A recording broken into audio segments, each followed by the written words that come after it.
ADHD, or attention deficit hyperactivity disorder, is often misunderstood, defined too narrowly as simply a challenge with paying attention or sitting still.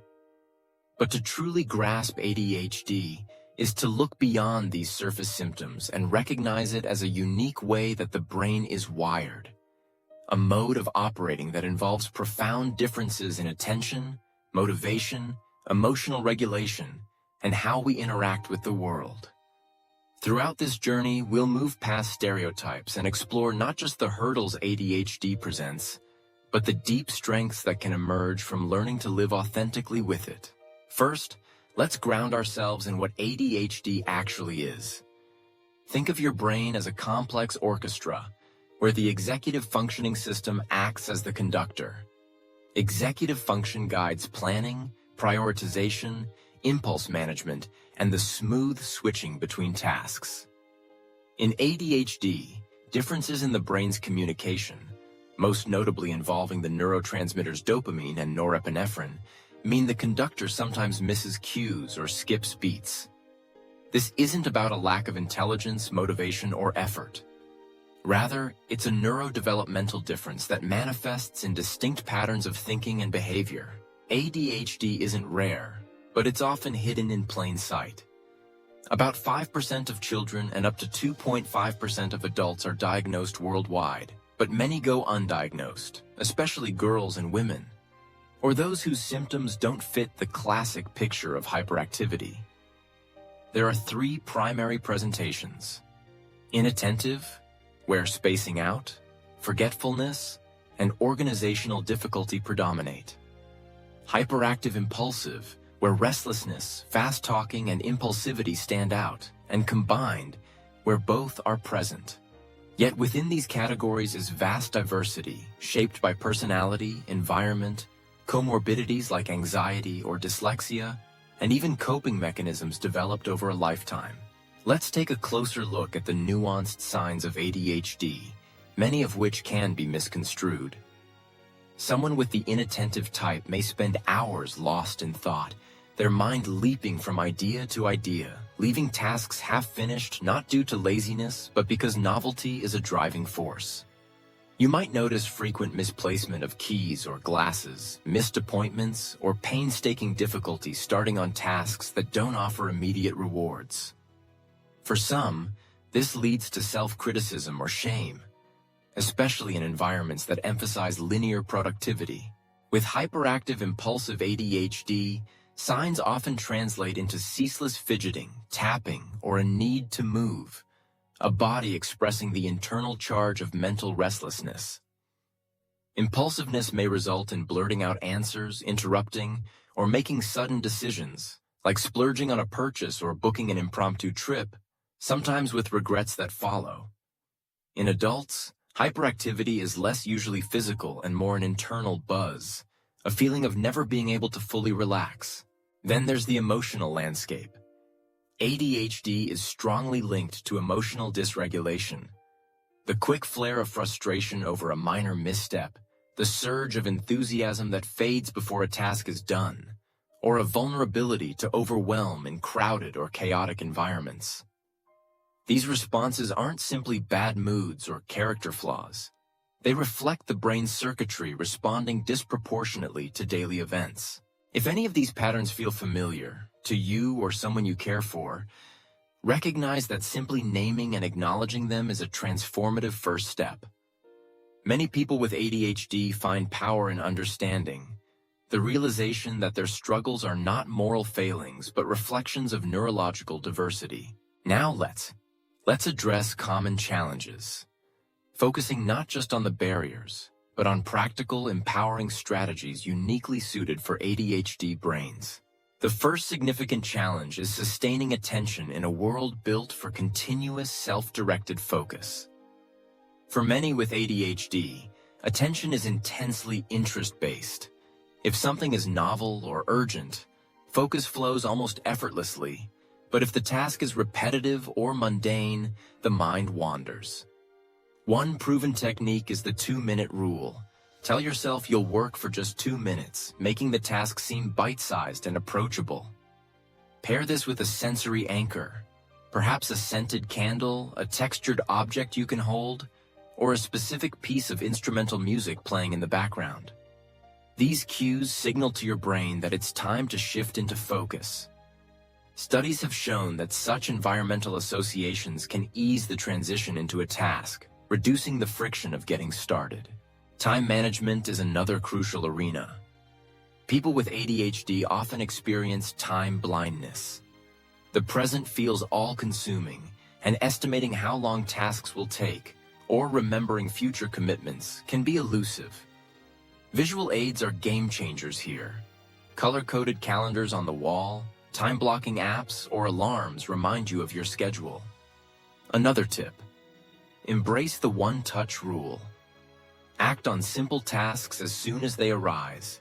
A quick email reply, paying a bill, or returning a call, avoiding the decision fatigue that accrues when tasks pile up. If procrastination remains a stumbling block, don't fight it with willpower alone. Engineer your environment to make starting easier and less tempting to avoid. Emotional regulation may be the most overlooked yet critical challenge. Flares of anger, anxiety over deadlines, or shame from forgotten chores are all common. The pause, reflect, redirect method is especially helpful. When you sense a surge of emotion, stop and breathe deeply, counting as you inhale and exhale. Ask yourself, what's really going on? Is it a fear of failure, overwhelm, or the sting of a perceived criticism? Redirect by engaging your senses. Take a short walk, stretch, or write your feelings in a journal. The goal is not to suppress emotion, but to understand and channel it safely. Social relationships can also become complicated. ADHD may lead to frequent interruptions, forgetfulness about important dates, or being late. Behaviors easily misread as carelessness or disinterest. Here, active communication matters. Be upfront about your needs and struggles with those close to you. Use reminders on your phone or post-its strategically placed to remember birthdays, meetings, or other social commitments. If your mind wanders during conversation, hold a small object, like a worry stone, to help anchor your focus on the moment. Many find relationships improve simply by being honest and setting up shared systems, sending calendar invites, or even scheduling regular reminders to check in with friends. Learning and building consistency present their own set of challenges. Motivation in ADHD often arrives in surges. Initial enthusiasm gives way to distractions and follow-through suffers. Gamification offers an antidote. Turn your learning process into a set of achievable levels or points, rewarding yourself for every small milestone. Pair this with community support. Whether through online forums, group study sessions, or regular accountability meetings, having others invested in your journey amplifies motivation and injects a sense of camaraderie that softens setbacks. Over time, these small successes snowball, helping you build routines that stick. A unique feature of ADHD is hyperfocus, the ability to become so absorbed in a task or interest that hours slip by. While this can produce bursts of creativity or productivity, it also risks burnout or neglect of other responsibilities.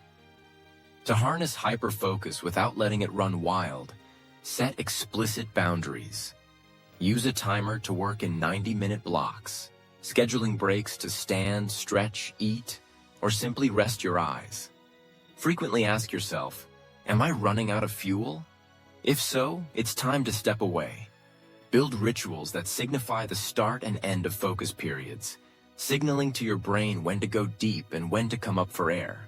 At a deeper level, it helps enormously to reframe ADHD not as a collection of deficits, but as a suite of unique strengths. Many with ADHD are brimming with creativity, adaptability, energy, and a passion for novel challenges. Rather than trying to squash these traits into a traditional mold, celebrate and nurture them.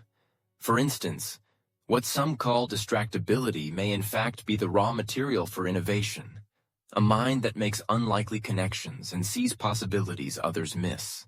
Reflect for a moment on a quality of ADHD that serves you well. Maybe it's the curiosity that leads you to explore new passions, or the empathy cultivated from standing out and seeing the world differently. Commit to feeding that strength. Nurture your creativity by keeping an idea journal, or channel your daring into projects that require initiative and spontaneity. Take these insights and map out a practical approach for your life. Identify 2 areas you want to grow in, perhaps focusing on starting tasks and managing big emotional swings. Set a specific goal, such as completing an assignment or organizing a space. Use the 2-minute rule with a sensory anchor to get started. When you get frustrated, practice pause, reflect, redirect. Schedule your work in visible time blocks and reward each small win. Invite accountability from a supportive friend or online group. Build in breaks and check your energy regularly. This system isn't just theory. I've implemented similar steps with real results, overcoming overwhelm and rediscovering joy in productivity. Just as crucial as strategies is the role of community. ADHD flourishes, in the healthiest sense, when nurtured by people who get it. Find your tribe, whether through support groups, friends, therapists, or forums.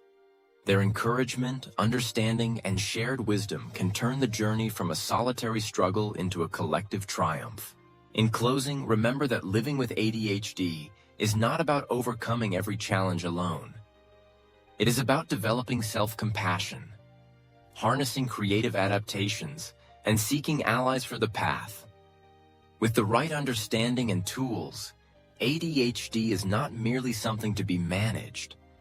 It can become the driving force behind a unique, vibrant, even extraordinary life. Let your journey be fueled by curiosity, resilience, and the knowledge that your brain, in all its complexity, is something to celebrate.